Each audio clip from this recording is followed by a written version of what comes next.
Passport விண்ணப்பிப்பதில் தற்போது வந்துள்ள புதிய மாற்றம் மற்றும் ஈஸியான சேவைகள் குறித்து இந்த தொகுப்புல விரிவாக பார்க்கலாம். நம்ம வெளிநாடு பயணம் மேற்கொள்ள வேண்டும் என்றால் பாஸ்போர்ட் மிகவும் முக்கியம். இதில் பயணம் ஆவணமாக மட்டுமில்லாமல் அடையாள ஆவணமாகவும் இருக்கும். இந்த நிலையில போலி பாஸ்போர்ட்டுகளை தடுக்க மற்றும் சேவைகளை எளிதாக்க மத்திய அரசு புதிய விதிமுறைகளை அறிவிச்சிருக்கு. புதிய பாஸ்போர்ட் எடுக்கும் போது சில சான்றிதழ்கள் மிகவும் முக்கியம். அந்த வகையில பிறப்பு சான்றிதழ், 10ஆம் வகுப்பு மார்க் ஷீட், அரசின் பிறந்த தேதி பதிவு ஆகியவை இருந்தால் போதும் நம் புதிய பாஸ்போர்ட்டை விண்ணப்பிக்கலாம். அடுத்ததா அடையாள சான்றுக்கு ஆதார் கார்டு, பான் கார்டு, வாக்காளர் அடையாள அட்டை போன்றவை தேவைப்படும். ஆதார் கார்டு இருக்கும் பட்சத்தில் உங்கள் பாஸ்போர்ட் நடைமுறை மிகவும் எளிதில் முடிந்துவிடும். முகவரி சான்றிற்கு நீங்கள் ஆதார் கார்டு, வங்கி பாஸ்புக், சிலிண்டர் பில், குடிநீர் ரசீது போன்றவற்றில் ஏதாவது ஒன்று இருந்தால் போதுமானது. அதே சமயம் சிறப்பு நிலை எனும் போது கூடுதல் சான்றிதழ்கள் தேவைப்படும். அதாவது பெயர் மாற்றம் செய்திருந்தால் பெயர் மாற்ற சான்றிதழ் தேவைப்படும். அதே போல திருமணத்திற்கு பிறகு பெயர் மாற்றம் செய்ய வேண்டும் என்றால் திருமண சான்றிதழ் தேவைப்படும். மேலும் உங்கள் குழந்தைகளுக்கு பாஸ்போர்ட் எடுக்க வேண்டும் என்றால் குழந்தையின் பிறப்பு சான்றிதழ் மற்றும் குழந்தையின் அப்பா அம்மா தகவல்கள் இருந்தால் போதும் ஈஸியாக பாஸ்போர்ட்டுக்கு விண்ணப்பிக்கலாம். 1/10/2023 அன்று அல்லது அதற்கு பின் பிறந்தவர்களாக இருக்கும் பட்சத்துல பாஸ்போர்ட் விண்ணப்பிக்க பிறப்பு சான்றிதழ் கட்டாயம் வேண்டும் என்று சொல்லப்பட்டுள்ளது. இந்த தேதிக்கு முன் பிறந்தவர்களுக்கு மேற்குறிப்பிட்ட 10ஆம் வகுப்பு மார்க் ஷீட் போன்ற ஆவணங்கள் போதுமானதாகும். இனி வரக்கூடிய பாஸ்போர்ட்டில் எல்லாவற்றிலும் சிப் இருக்கக்கூடிய பாஸ்போர்ட் தான் வரப்போகிறதா. அதனால் உங்கள் தகவல்கள் அனைத்தும் இனிமேல் டிஜிட்டலாக சேமித்து வைக்கப்படும்.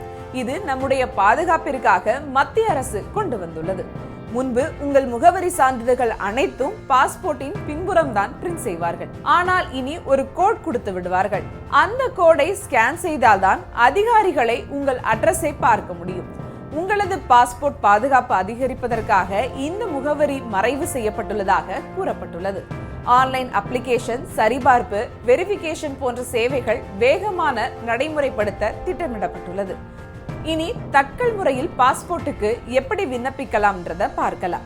புதிய விதிகளின்படி நீங்கள் முதலில் ஆன்லைன் ரெஜிஸ்ட்ரேஷன் செய்ய வேண்டும். அதற்கு பாஸ்போர்ட் சேவா இணையதளத்திற்கு சென்று முதலில் உங்களுடைய யூசர் நேம், பாஸ்வேர்டை வைத்து ரெஜிஸ்ட்ரேஷன் செய்ய வேண்டும். அடுத்ததாக விண்ணப்பங்களை முழுவதுமாக பூர்த்தி செய்துவிட்டு தேவையான சான்றிதழ்களை ஸ்கேன் செய்து பதிவேற்றம் செய்ய வேண்டும்.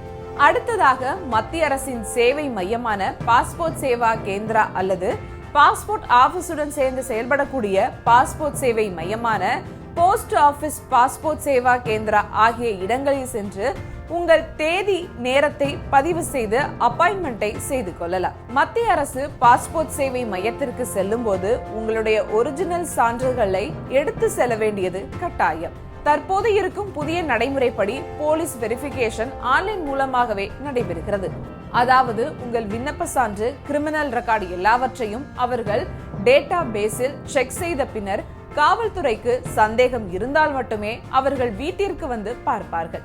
டேட்டா பேஸ் மூலம் வெரிஃபிகேஷன் செய்துவிட்டால் உங்கள் போனுக்கு வெரிஃபைட் என்ற குறுஞ்செய்தி வரும். அப்படி இல்லாமல் உங்களது பாஸ்போர்ட் ஸ்டேட்டஸ் நிலையை பற்றி தெரிந்து கொள்ள பாஸ்போர்ட் சேவா வெப்சைட்டுக்கு சென்று செக் ஸ்டேட்டஸ் என்ற ஆப்ஷனை கிளிக் செய்தால் உங்களுடைய ஸ்டேட்டஸ் எந்த நிலையில் உள்ளது என்பதை தெரிந்து கொள்ள முடியும். இந்த போலீஸ் வெரிஃபிகேஷன் வாரங்களில் முடிந்துவிடும். போலீஸ் நடைமுறைகள் எந்த பிரச்சனையும் இல்லாமல் முடிந்தவுடன் உங்களது பாஸ்போர்ட் 3 அல்லது 4 வாரங்களில் கொரியர் அல்லது தபால் மூலம் உங்க கைக்கு வந்துவிடும். ரொம்ப அவசரம் என்றால் வெரிஃபிகேஷன் இல்லாமல் கூட நீங்கள் பாஸ்போர்ட்டை விண்ணப்பிக்கலாம். அதற்கு தட்கல் முறை என்று பெயர். இந்த முறையில் நீங்கள் விண்ணப்பித்தால் 7 முதல் 5 நாட்களில் பாஸ்போர்ட்டை பெற்றுக்கொள்ளலாம். செய்திகளை உடனுக்குடனும் துல்லியமாகவும் தெரிந்து கொள்ள சப்ஸ்கிரைப் பண்ணுங்க.